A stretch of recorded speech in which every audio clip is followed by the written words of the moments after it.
Hello students, my name is Kajal Chauhan. स्वागत है आपका अपने यूट्यूब चैनल आरपीएस कॉमर्स में।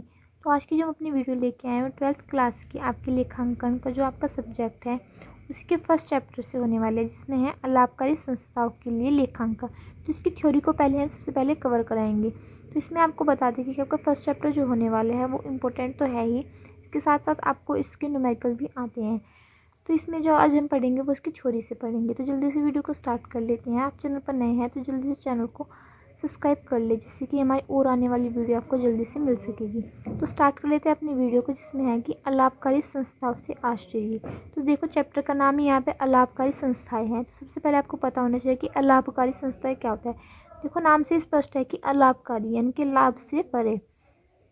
तो अलाभकारी संस्थाएं क्या होती है? आश्रय ऐसी संस्थाओं से है जिसका मुख्य उद्देश्य लाभ कमाना ना होकर सेवा प्रदान करना व समाज का विकास करना होता है। ठीक है, जिसका मुख्य उद्देश्य लाभ कमाना ना होकर सेवा प्रदान करना और समाज का विकास करना होता है। इस प्रकार के संस्थाओं में क्या आता है कि क्लब आता है, आपका अस्पताल आता है, ठीक है, श्रेणीगत संस्थान के आपके विद्यालय वगैरह आते हैं, पुस्तकालय आता है और आदि संस्थाएं आती हैं। ठीक है, फिर कह रहा है कि देखो, आपको स्पष्ट हो गया होगा कि लाभकारी संस्था क्या होती है, जो जिनका मुख्य उद्देश्य लाभ कमाना ना होकर सेवा करना व समाज का विकास करना होता है। तो इन संस्थाओं की जो विशेषताएं हैं वो है कि इनका मुख्य उद्देश्य सेवा भाव होता है और इसका पृथक अस्तित्व होता है। ये संस्थाएं सीमित या धार्मिक ट्रस्ट पर के रूप में स्थापित की जाती है और इसका प्रबंध निर्वाचित सदस्यों के द्वारा किया जाता है। अब लाभकारी संस्थाओं द्वारा तैयार किए जाने वाले खाते कौन कौन से हैं, तो इसमें जब आपका क्वेश्चन आ जाए कि लाभकारी संस्थाओं द्वारा कौन कौन से खाते तैयार किए जाते हैं, तो इसमें 3 खाते यहाँ पे तैयार किए जाते हैं।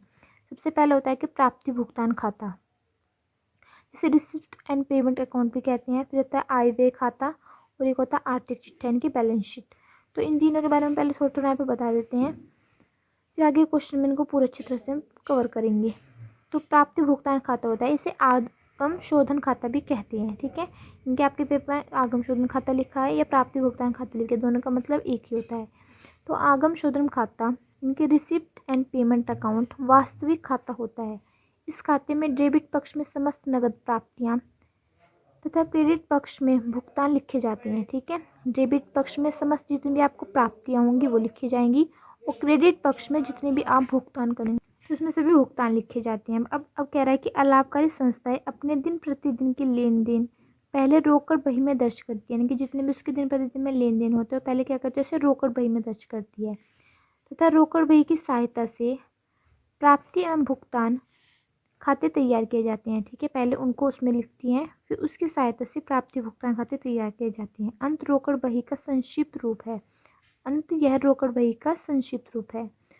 तो इसकी अगर परिभाषा लिखी जाए तो यहाँ पे लिखा है कि प्राप्तियां भुगतान खाता रोकड़ बही के सारांश से कुछ भी अधिक नहीं है, जो कि उपयुक्त शीर्षकों में विश्लेषण एवं वर्गीकृत होता है।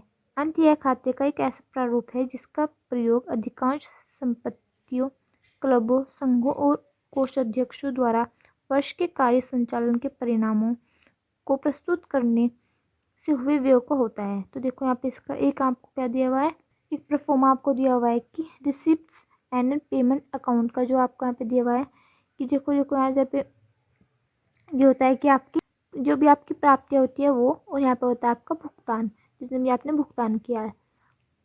फिर लास्ट में इनको सबको ऐड करके दिखा दिया जाता है।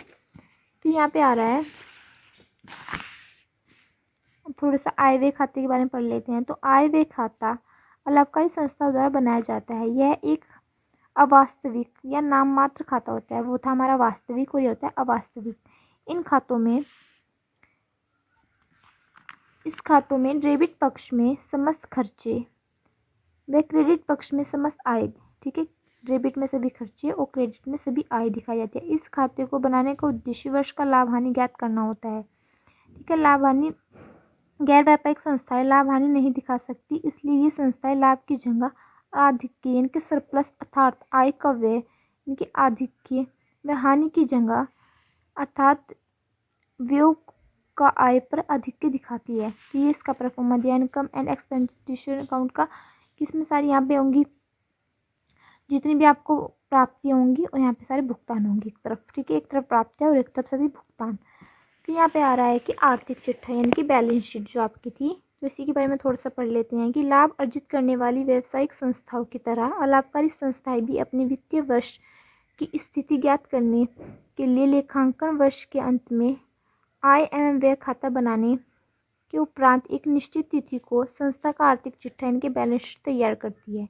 आर्थिक चिट्ठे में केवल पूंजीगत मतें अर्थात संपत्तियां, दायित्व एवं पूंजी को ही दर्शाया जाता है। अब इसके क्वेश्चन पढ़ लेते हैं जो कि है तो शॉर्ट क्वेश्चन से हम स्टार्ट कर रहे हैं। यहाँ पे शॉर्ट क्वेश्चन जो आपका आता है वो 5 नंबर का आता है। ठीक है, 5 नंबर में आपको क्या लिखना है कि यह आपका आएगा कि अलाभकारी संस्थाओं की विशेषताएं। तो इसका अर्थ हम पहले पढ़ चुके हैं, इसकी विशेषताएं पढ़ लेते हैं कि मुख्य उद्देश्य इसका क्या होता है, सेवा लाभ कमाना। मुख्य उद्देश्य सेवा। तो गैर अलाभकारी संस्थाएं व्यक्तियों के विशिष्ट समूह या समाज को स्वास्थ्य, खेल, व्यायाम, मनोरंजन आदि सेवाएं प्रदान करने के उद्देश्य से स्थापित की जाती है। इन संस्थाओं का मुख्य उद्देश्य लाभ अर्जित करना नहीं होता, अपितु धार्मिक, सामाजिक, शैक्षणिक एवं साहित्यिक गतिविधियों को प्रोत्साहित करना होता है। यह कि संस्था का प्रारूप। तो गैर लाभकारी संस्थाएं समृद्धि या धर्मार्थ ट्रस्ट के रूप में स्थापित की जाती है। इन संस्थाओं का अंशदान वाले व्यक्तियों को सदस्य कहा जाता है। पृथक अस्तित्व। ठीक है, तो निवासी सदस्यों द्वारा प्रबंध। आय का मुख्य साधन क्या होता है, इसमें किसके द्वारा आय होती है ना, कि देखो दान के द्वारा, चंदे के द्वारा। ठीक है, और संस्था शुल्क, प्रवेश शुल्क, इन सब से ये आय प्राप्त करते हैं। तो यहाँ पे जो हमारे क्वेश्चन आते हैं इंपॉर्टेंट वो है कि देखो इन बीच डिफरेंस आता है कई बार कि आगमन शोधन खाते तथा आय व्यय खाते से आप क्या समझते हैं। या कभी कभी आ जाता है कि आय व्यय खाते तथा लाभ हानि खाते में अंतर बताइए। दोनों के हम इसमें अंतर पढ़ लेंगे। सबसे पहले आगम शोधन खाते का, ठीक है, और आय व्यय खाते का अंतर। तो यह रोकड़ खाते का संक्षिप्त रूप है। कौन सा, आगम शोधन खाता। और यह लाभ हानि खाते की भांति होता है। अब कह रहे हैं कि आगम शोधन खाते में इसे बनाने का उद्देश्य रोकड़ का बैंक शेष ज्ञात करना होता है, और जबकि लाभ हानि बनाने का उद्देश्य क्या होता है, आधिक्य तथा कमी को ज्ञात करना। तो इस खाते में पूंजीगत तथा आयगत दोनों मतें दिखाई जाती हैं, और इस खाते में केवल आयगत मतें दिखाई जाती हैं। अब कह रहा है कि इस खाते में केवल नगद लेन देन दिखाई जाती हैं, उसमें नगद व उधार दोनों दिखाए जाते हैं। इस खाते में चालू वर्ष से प्राप्ति व भुगतान चाहे वे पिछले वर्ष के हों या आगामी वर्ष के दिखाए जाते हैं, और इस खाते में केवल चालू वर्ष से संबंधित लेन देन दिखाए जाते हैं। इस खाते का अंतिम शेष अगले वर्ष इस खाते के प्रारंभिक शेष में बदल दिया जाता है, और इस खाते का अंतिम शेष पूंजी नीति के अंतर्गत कर दिया जाता है। तो आई होप आपको अच्छी तरह से समझ में आ गया होगा दोनों के बीच डिफरेंस। अब बात है कि यहाँ पे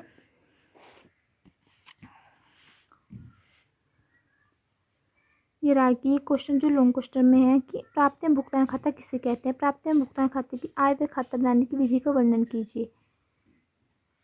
तो आगम एवं शोधन खाते का अर्थ, यह लेखांकन वर्ष के नगद व बैंक संबंधित लेन देनों का एक नगद सारांश है जो विभिन्न शीर्षकों के अंतर्गत समस्त नगद प्राप्तियों एवं भुगतानों से संबंधित में पूर्ण सूचना उपलब्ध कराता है। इससे रोकड़ बही की सहायता से तैयार किए जाते हैं। इसके दो पक्ष होते हैं, एक प्राप्ति पक्ष, एक संपत्ति पक्ष, तथा दूसरा भुगतान पक्ष जिसमें सभी भुगतानों को दर्शाया जाएंगे। एक होता है प्राप्ति पक्ष जिसमें समस्त प्राप्तियों को दर्शाया जाता है, और एक होता है भुगतान पक्ष जिसमें समस्त भुगतानों को दर्शाया जाता है। ठीक है, अब इसमें वो कह रहा है कि हमारा देखो यहाँ पे क्वेश्चन क्या पूरा क्या था कि प्राप्त भुगतान खाता किसे कहते हैं। हमने कह दिया कि प्राप्त भुगतान खाते में आय व खाता बनाने की विधि का वर्णन, किन विधियों का वर्णन होगा ये रहा यहाँ पे। ये आगम शोधन खाते को आय व्यय खाते में परिवर्तन करने के नियम कौन कौन से है कि प्राप्ति भुगतान खाते में डेबिट पक्ष की मतें आय व्यय खाते के क्रेडिट पक्ष में व क्रेडिट पक्ष की डेबिट पक्ष में उल्टा होता है। ठीक है, डेबिट की क्रेडिट में, क्रेडिट की डेबिट में। तो प्राप्ति भुगतान खाते का प्रारंभिक और अंतिम शेष आय व्यय खाते में नहीं दिखाया जाता, और प्राप्ति भुगतान खाते में सम्मिलित समस्त पूंजीगत प्राप्ति और पूंजीगत भुगतान को आय व्यय खाते में नहीं दिखाया जाता, केवल आयगत मतों को ही दिखाया जाता है। ये कह रहा है कि प्राप्ति भुगतान खाते में चालू वर्ष के साथ साथ पिछले वर्ष व आगामी वर्षों से संबंधित प्राप्ति और भुगतान सम्मिलित होते हैं, और आय व्यय खाते बनाते समय केवल चालू वर्ष से संबंधित प्राप्ति और भुगतान को लिखा जाता है। अब कह रहे हैं कि अन्य सूचनाएं जो प्राप्ति भुगतान खाते में नहीं है, जैसे कि हार्स, बकाया आय, बकाया व्यय आय व्यय खाते में दिखाई जाती हैं। हो गया इन दोनों के बीच का हमारा। फिर हमारा एक क्वेश्चन ये भी आता है कि गैर व्यापारिक संस्थाओं को आर्थिक चिट्ठा तैयार करते समय किन किन बातों का ध्यान रखना चाहिए। तो यहाँ पे वे सभी बातें यहाँ पे लिखी हुई हैं कि किन किन बातों का आपको ध्यान रखना चाहिए। तो यहीं पे हमारे फर्स्ट चैप्टर कंप्लीट होता है। मिलते हैं नेक्स्ट वीडियो में आपके नेक्स्ट चैप्टर के साथ। तब तक कि आपको वीडियो कैसी लगी आप हमें कमेंट करके ज़रूर बताना, और वीडियो को लाइक शेयर कमेंट करके अपने फ्रेंड्स में भी शेयर कर दें।